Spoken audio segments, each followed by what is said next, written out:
তোমরা ভালো আছেন না এখন? আর বারবার কই দিত কেন সাটিয়ে হতা হই নইলে তারা মন করতো না।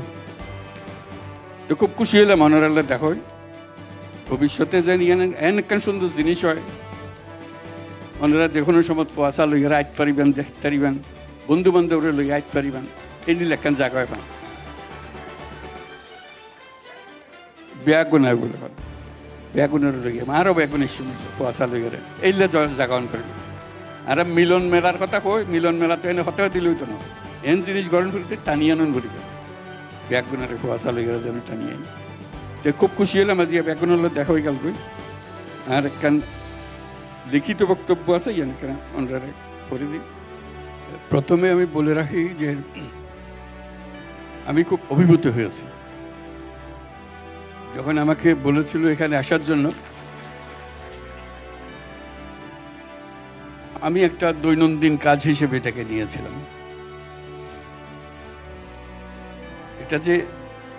এটা ঐতিহাসিক কাজ এটা অনুভব করিনি। এখানে আসার পরে আমি আমার নতুন বোধ হলো কি একটা মহান দিবসে, যেটা আগামী কাল আমাদের পহেলা বৈশাখ নববর্ষ, তার প্রাক্কালে আজকে এই দিনে এত বড় একটা কাজের শরীক হতে পারবো, সেই জন্য নিজেকে খুব সৌভাগ্যবান মনে করছি।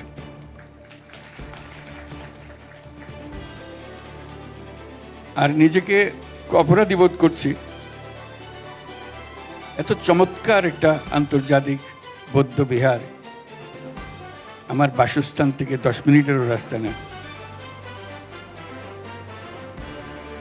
আমার অনেক বয়স হয়েছে, কোনোদিন দেখা হয়নি। এত চমৎকার একটা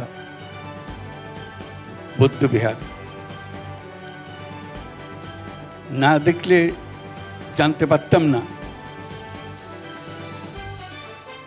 এত সুন্দর একটা ঐতিহাসিক জায়গা এখানে আছে,